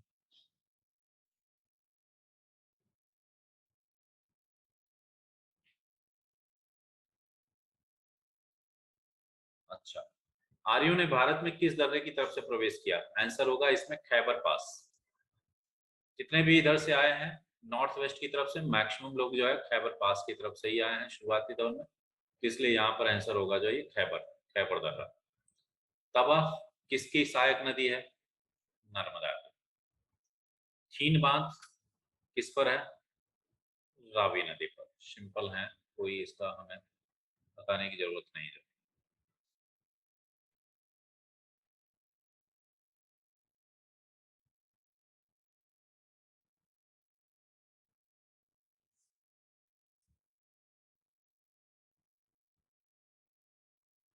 सिंधु सभ्यता में कौन सा स्थल भारत में स्थित है? देखिए, हड़प्पा और मोहनजोदड़ो तो आपको पता ही है, पाकिस्तान में है। लोथल इंडिया में है। इनमें से कोई नहीं ऑप्शन बनता नहीं है, ऑप्शन आपका सी होगा। दसराग युद्ध परउष्णी नदी के किनारे हुआ था, पता ही है, जिसमें एक तरफ विश्वामित्र थे और दूसरी तरफ वशिष्ठ थे। जो है वशिष्ठ जो है भरत कबीले की तरफ से थे, दसरागी की तरफ से विश्वामित्र थे, जिसमें जो है भरत कबीला ये विजयी हुआ था। ये सारी चीजें जो भारत में सिक्के मुद्रा का प्रचलन कब सबसे पहले हुआ? यहाँ पर जो है, वैसे तो करेंसी का यदि हम एग्जिस्टेंस देखें तो हमें कहीं ना कहीं इनडायरेक्ट तौर पर इंडस वैली सिविलाइजेशन वगैरह में भी और उसमें भी दिखता है, निस्क वगैरह देखने को मिलते हैं। लेकिन जो वास्तव में जो है सिक्के का कॉन्सेप्ट का तौर पर ये देखा जाए तो हमें सबसे पहले जो है 5th and 6th century BC के देखने को मिलते हैं। सबसे पहले हमें 5th और 6th सेंचुरी बीसी के देखने को मिलते हैं। और इस समय के जो क्वाइन मिलते हैं उन्हें हमने क्या कहा है? पंच्ड मार्क क्वाइन, मतलब इनको कहा है आहत सिक्के। आहत सिक्के का नाम दिया है। उस पर किसी न किसी के चिन्ह होते थे, पीपल के पत्ते के हो गए, सर्प के हो गए, नाव के हो गए।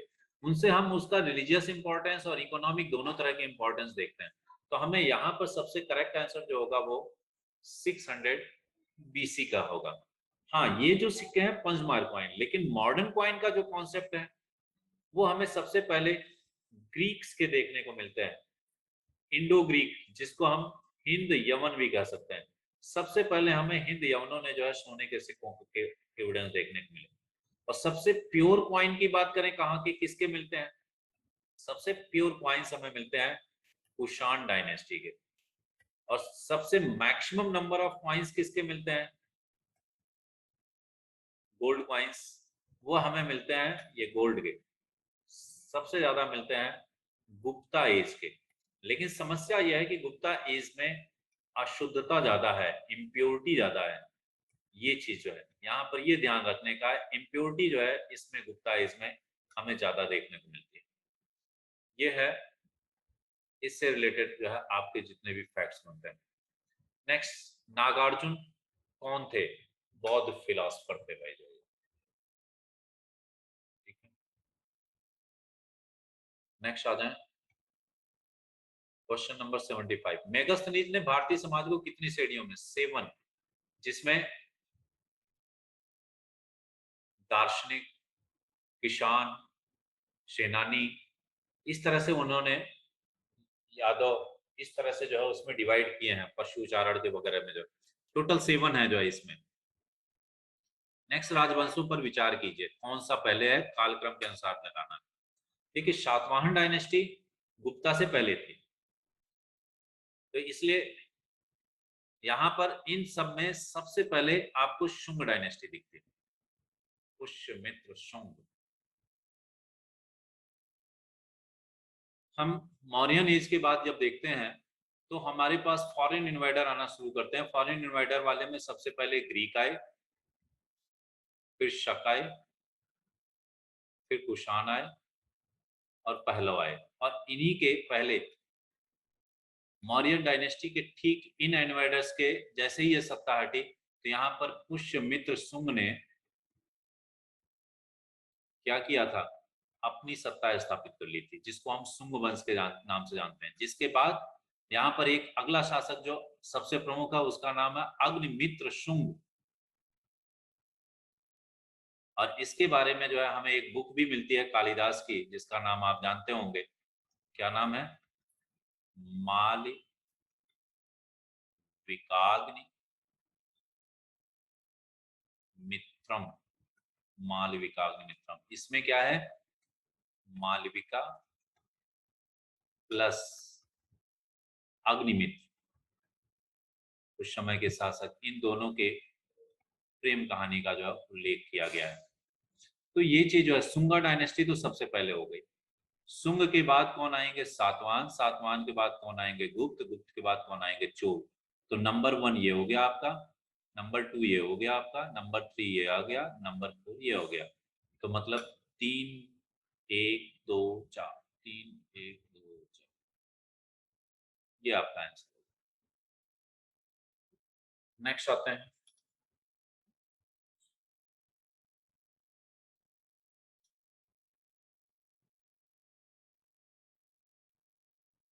ये सिंपल सा, चेर डायनेस्टी का सेनगुटवन हो गया, चोल का करिकल हो गया, पांड्य का नेदुजेलियन। सीधे सीधे मैच हो रहे हैं, 1 2 3 इस तरह से जो भी ऑप्शन बन रहा होगा। सी ये है आपका आंसर, ए ही हो गया।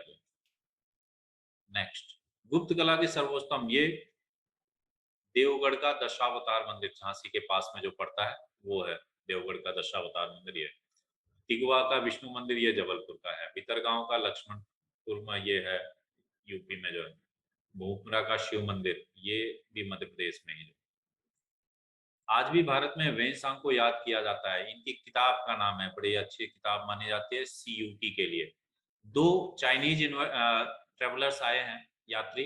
एक का नाम वेंसांग, दूसरे का नाम आप सुनते हैं फायान। वेंसांग की जो बुक का नाम है वो शियुकी है, फायान की बुक का नाम है फू क्यू की।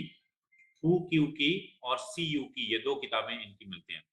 हर्षवर्धन के विजय में एकमात्र पराजय देने वाले पर्सन कौन थे, बादामी, वातापी के। इन्होंने जो है इनको डिफीट किया था पुलकेशी के साथ। नेक्स्ट है, किसने सोमपुर विहार का निर्माण करवाया, धर्मपाल। धर्मपाल ने जो है विक्रमशिला विश्वविद्यालय और इसका निर्माण करवाया था। नेक्स्ट, मामल्लपुरम, ये महाबलीपुरम में पड़ता है, महाराष्ट्र का क्षेत्र है जो, वहां पर जो है ये चीजें मिलती है।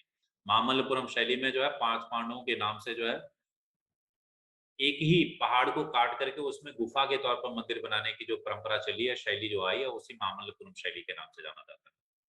महमूद गजनी के आक्रमण के परिणाम स्वरूप कौन सा शहर फारसी शिक्षा का, महमूद गजनी यहाँ पर आक्रमण करके जब वापस जाता है तो सबसे ज्यादा इफेक्ट जो है वो लाहौर पर पड़ता है। ये एक शिक्षा का केंद्र के तौर पर जो है डेवलप होता है। दौलताबाद शिक्षा का केंद्र में कन्वर्ट हुआ था, वो हुआ है कब, जब राजधानी देवगिरी दिल्ली से दौलताबाद कन्वर्ट की जाती है मोहम्मद बिन तुगलक के समय में। बाद में चल करके वही दौलताबाद जो है देवगिरी के पास में जो है वो जो है प्रमुख शिक्षा का केंद्र जो है उर्दू वगैरह के लिए रहा जो है। चिश्ती और शोरावर्दी, चिश्ती सिलसिला और शोरावर्दी, चिश्ती लोग जो है राजा का संरक्षण नहीं लेते थे और शोरावर्दी लोग जो है वो राजा के संरक्षण में रहते थे। एक तो यही सबसे बड़ा है। तो यहाँ पर जो है ऑप्शन सी में यदि आप देखते हैं तो कौन कौन से ऑप्शन है, पहला है चिश्ती, समा और रस। क्या सही है, अच्छा ऑप्शंस में है। समा और रस में विश्वास करते थे जबकि शोरावर्दी नहीं, ठीक है। चिश्ती राजकीय संरक्षण धर्म में विश्वास नहीं करते थे, शोरावर्दी करते थे, ठीक है। चिश्ती राजनीतिक पचड़े से दूर रहते थे, शोरावर्दी राजनीतिक मामले में दिलचस्पी लेते थे, ठीक है। चिश्ती हिंदू और मुस्लिम दोनों समाज में लोकप्रिय और जबकि शोरावर्दी मुस्लिम समाज में लोकप्रिय थे। ऑप्शन यहाँ पर 1 2 3 4 चारों ही सही है, 4 ऑप्शन चारों ही सही है। नेक्स्ट, बाबर पर आक्रमण करने के लिए आमंत्रित करने वालों में निम्नलिखित में से कौन थे। देखिए इसमें जो है दौलत खां लोधी, दिलावर खां लोधी, इब्राहिम लोधी के चाचा आलम खां लोधी, राणा सांगा का भी नाम कहीं कहीं पर मिलता है। कहते हैं कि राणा सांगा ने शुरुआत में सपोर्ट आमंत्रित किया था, बाद में वो हट गया था, लेकिन इतिहास में मिल जाता है इसका नाम। लेकिन ये चंदेरी का मेदनी राय ये कहीं नहीं मिलता, इसलिए ऑप्शन यहाँ पर डी होगा करेक्ट। यहाँ पर देखिए कालक्रम के अनुसार सबसे पहले तो रॉबर्ट क्लाइव ही होगा।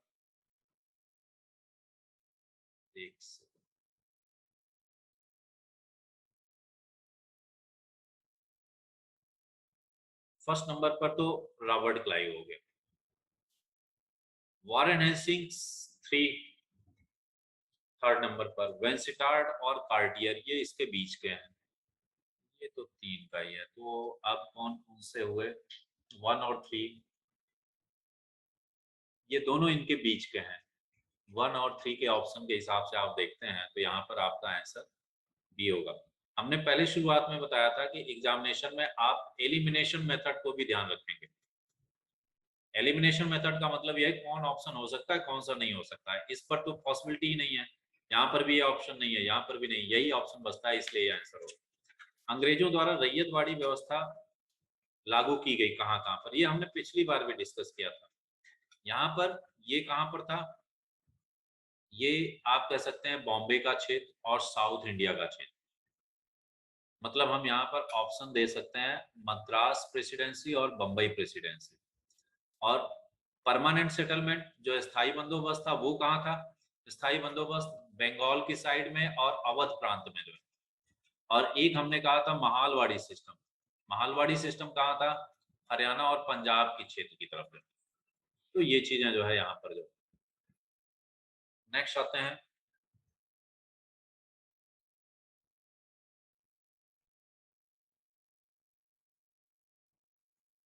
एटीन 1857 में भारत के विद्रोह के नेता तात्या तोपे का रामचंद्र पांडुरंग, इनका नाम जो है रामचंद्र पांडुरंग था। एक चीज और यहाँ पर एक ऑप्शन दिख रहा है, गोखले साहब का तो कोई वही नहीं है। नाना साहब, नाना साहब को जो है ये इनका बाद का नाम है, इनका एक्चुअल नाम क्या था पूछा गया अभी क्वेश्चन है, तो जानते रहेंगे। इनका एक्चुअल नाम धोंधू पंत था। धोंधू पंत, धोंधू पंत, ये नाना साहब का जो। ब्रिटिश हाउस ऑफ कॉमन्स में पहली बार जिस भारतीय ने चुनाव लड़ा, दादा भाई नेहरूजी का नाम यहाँ पर आएगा। ये गोपाल कृष्ण गोखले साहब, मेहता साहब, डब्ल्यू.सी. बनर्जी, ये बहुत बात के हैं, इसलिए ये ऑप्शन हो ही नहीं सकते। जो एलिमिनेशन मेथड से भी देखेंगे तो वही चीज आपको समझ में आ जाएगी। नेक्स्ट जो है, होम रूल आंदोलन की स्थापना में नहीं था। देखिए, ये जो टीएस अलकाड है थियोसॉफिकल सोसाइटी में, किसमें? Theosophical society. आपको इसीलिए हम कहते हैं कि थोड़ा सा आप इसको ध्यान से देंगे तो कई चीजें और भी सीखने को मिल, आपको लर्न हो जाएंगी। थियोसॉफिकल सोसाइटी, जो थियोसॉफिकल सोसाइटी थी उसको जो है इस्टेब्लिश करने में ये दोनों की भूमिका थी, एनी बेसेंट की भी थी और अलकाट की थी। इन दोनों लोगों ने मिल करके जो है आयरिश प्रोविंस के ये दोनों लोग थे जो है, वहां से आकर के इन्होंने थियोसॉफिकल सोसाइटी वगैरह इस्टेब्लिश किया था वहां पर भी। लेकिन होम रूल आंदोलन में तिलक साहब जो है ये महाराष्ट्र में इसको लीड कर रहे थे, एनी बेसेंट मैडम जो है ये नॉर्थ इंडिया की तरफ जो है इसको फोकस कर रहे थे, जबकि सुब्रमण्यम अय्यर जो थे ये साउथ में जो है ये भी थे जो है। तो इसलिए यहाँ पर जो आंसर होगा वो टीएस अलकाट होगा। जो गदर क्रांति छिड़ने का सबसे महत्वपूर्ण कारण क्या था? लाला हरदयाल की गिरफ्तारी, कामागाटा मारू केस, करतार सिंह, ये यहाँ पर जो है प्रथम विश्व युद्ध जो है तात्कालिक कारण, क्योंकि वो वर्ल्ड वार शुरू हुआ था तो उसके लिए जो है यहाँ पर ये शुरू हुआ कि क्या कहते हैं इस समय सरकार के ऊपर दबाव बनाने का अच्छा सा माध्यम है, इसलिए यहाँ पर जो है फर्स्ट वर्ल्ड वार की जो है शुरुआत जो है इसका मेन आंसर के तौर पर इसको रखेंगे। नेक्स्ट क्वेश्चन नंबर 91, 91 हो गया है। 92, कायदे आजम किसको कहा जाता है? मोहम्मद अली जिन्ना को, कोई मतलब ही नहीं है इसमें कहने का। सरदार वल्लभ भाई पटेल को जाना जाता है राज्यों के पुनर्गठन के लिए, लौह पुरुष के लिए, देश बंधु के रूप में। देश बंधु इनको नहीं कहा जाता है। राज्यों के पुनर्गठन, जितनी भी रियासतों को मर्ज करने का काम था वो पटेल साहब ने किया था, इसलिए वो हो गया। लौह पुरुष के तौर पर भी इनको जाना जाता है। यदि एक वर्ड यहाँ पर यह आता कि सरदार, तो आप एक चीज और भी जान लें कि इनके लिए सरदार शब्द का प्रयोग सबसे पहले जो है जब इन्होंने 1928 के लगभग 29 में बारदोली आंदोलन हुआ था, वहां पर उस आंदोलन को लीड करने का काम इन्हीं वल्लभ भाई पटेल ने किया था जो है। तो वहां की जो महिलाएं थी उन महिलाओं ने जो है वल्लभ भाई पटेल साहब को सरदार की टाइटल दी थी, तो इसलिए यहाँ पर ये सरदार वल्लभ भाई पटेल जो। तो ये दोनों ही ऑप्शन इसके होंगे 1 और 2, मतलब ऑप्शन ए सही होगा। असहयोग आंदोलन शुरू करने के समय भारत का वायसराय कौन था? कल भी हमने डिस्कस किया था, लॉर्ड चैम्सफोर्ड साहब, क्योंकि 1919 में क्या आया था? मॉन्टेग्यू, चेम्सफर्ड, सुधार। और इस मॉन्टेग्यू चेम्सफर्ड सुधार में हमने बताया था कि मॉन्टेग्यू साहब क्या थे, secretary of state for India, और चेम्सफर्ड साहब क्या थे, वायसराय ऑफ इंडिया। इसलिए यहाँ पर आंसर क्या होगा, चेम्सफर्ड साहब। लॉर्ड डलहौजी तो वैसे भी इस समय की बात ही नहीं है। लॉर्ड डलहौजी का आप नाम जानते हैं, 1954 के आसपास का इनको रखा जाता है। लॉर्ड कैनिंग साहब, ये भी जो है 19 नहीं, ये 1854। और यहाँ पर कैनिंग साहब का जो है 1857 का जब रिवॉल्ट हुआ था तो लॉर्ड कैनिंग के समय में ही हुआ था। 58 में भी यही थे, 59 61 तक के लगभग जो है यही दिखते हैं। तो कैनिंग साहब उस समय के। लॉर्ड हेस्टिंग्स, ये जब मराठों को सप्रेस करने की बात चल रही थी 1818 के आसपास के ये पर्सन थे, तो इसलिए इसमें से जो ऑप्शन बनता है चेम्सफर्ड बनता है। नेक्स्ट, असहयोग आंदोलन के बाद नेक्स्ट क्वेश्चन है उल गुलान, ये किससे संबंधित है, बिरसा मुंडा साहब से है जो है, इसका तो सीधा। अब कुछ 4 क्वेश्चंस जो है आपके मैथ से संबंधित है, ये सिंपल सा हम इसको यहाँ पर डिस्कस कर लेते हैं।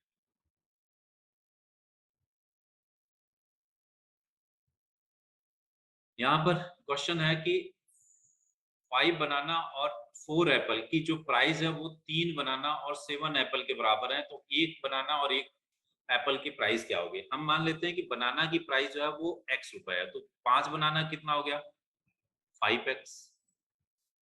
1 एप्पल की कीमत y रुपए, तो कितना हो गया, 4y। और 3 बनाना की कीमत कितनी होगी, 3x। और 7 एप्पल की कितनी हो जाएगी, 7y। कह रहे हैं कि जितनी इसकी कीमत है वही इन दोनों की है। हमने दोनों की इक्वल कर दिया। बनाना को एक तरफ कर लेते हैं, एप्पल को एक साइड में कर लेते हैं।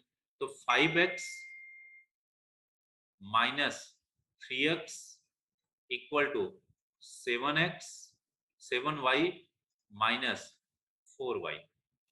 ये कितना हो गया, 2x equal to 3y, x upon y equal to 3/2। मतलब रेशियो हो गया 3:2 का, किसका, बनाना वर्स और एप्पल के बीच में। पूछा किसका है, बनाना और एप्पल का ही, तो 3:2, ऑप्शन सी हो गया। कह रहे हैं पिता और पुत्र की वर्तमान आयु का योग 99 ईयर है। जब पिता की आयु उतनी थी जितनी पुत्र की अब की है, तब उसकी आयु पुत्र के उस समय की आयु की 4 गुना थी। पिता और पुत्र की वर्तमान आयु का अनुपात क्या है। आप सिंपल से देखिए, जब बच्चे का जन्म हुआ था, बच्चे की उम्र कह रहे हैं कि पिता की आयु उतनी हुई थी जितनी की अब पुत्र की है। मान लीजिए कि आज बेटा जो है x ईयर का है, ठीक है, और जब उस समय फादर मान लीजिए x साल के थे, ठीक, तो उस समय कह रहे हैं कि बेटा कितने का था, बेटे से 4 गुना थी, मतलब उसकी एज कितनी थी, x/4। हम थोड़ा इसको फ्रैक्शन की बजाय इस तरह से कर लें कि बेटे की उम्र उस समय मान लो x साल की थी, तो उस समय फादर की उम्र उसकी 4 गुना थी, तो 4x हो गया, है ना। अब आज जो है कह रहे हैं कि अब यहाँ पर देखिए, जब पिता की आयु उतनी थी जितनी की है, तब उसकी आयु पुत्र के उस समय की आयु की 4 गुना थी। उस समय की आयु की 4 गुना थी जिस समय आज के समय।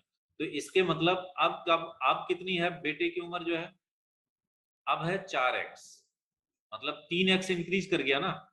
पहले x थी और 3x और बढ़ करके तब 4x हो गई ना, क्योंकि आज जितनी पिता की उम्र उस समय जितनी थी वो आज जो है बेटे की है, तो इसका मतलब 3x इंक्रीज कर गई। तो बेटा भी फादर भी 3x इंक्रीज करेंगे, कितना हो गया, 7x। अब कह रहे हैं कि इन दोनों की आज की एज कितनी है, 99। 4x plus 7x equal to 99, तो मतलब 11x इक्वल टू 99। तो x इक्वल टू कितना हो गया, 9। आज बेटा कितने साल का है, 4x का, तो मतलब कितना हो गया, 4 × 9।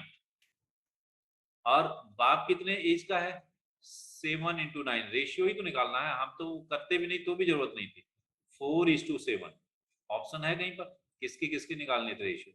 पुत्र और पिता का 4:7। आंसर आपका ए हो गया।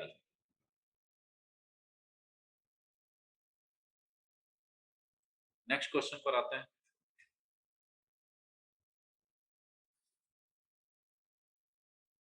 कह रहे हैं कि 5 संख्याओं का औसत, 5 नंबर्स का एवरेज कितना है?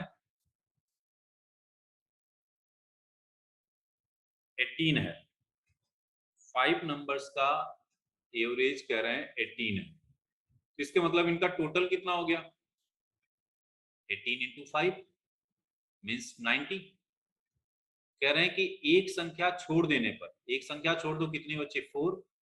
तब इनका एवरेज कितना है? 16। तो टोटल कितना हो गया इनका? 16 इंटू 4 64। तो कह रहे हैं छोड़ी गई संख्या क्या है? ये भाई 5 संख्याओं का टोटल है, ये 4 संख्याओं का टोटल था जो है, ये 5 संख्याओं का टोटल है। तो हम ये जो छोड़ी गई संख्या निकालनी होगी, तो सभी का पांचों का जो सम था उसमें से यदि हम रिमेनिंग 4 का जो है ये माइनस कर दें तो क्या आ जाएगा? 26। 26 आंसर हो जाएगा। है ऑप्शन सी, ऑप्शन हो गया। ये तो रीजनिंग का है। देखिए 12, 6, 18, 9, 26, 13, 36, 18। यहाँ पर देखिए 12 और 6 ऐड करेंगे कितना होगा? 18। 18 में 8 ऐड कीजिए, कितना हो गया? यहाँ पर 6 ऐड किया, यहाँ पर 8 ऐड किया, 18, 16, 26। फिर यहाँ पर 10 ऐड कर दो, कितना हो गया? 36। अब आगे हम कितना ऐड करेंगे? 12, कितना हो गया? 48। आंसर क्या होगा? 48। अगला भी इसी तरह का क्वेश्चन है, आते हैं।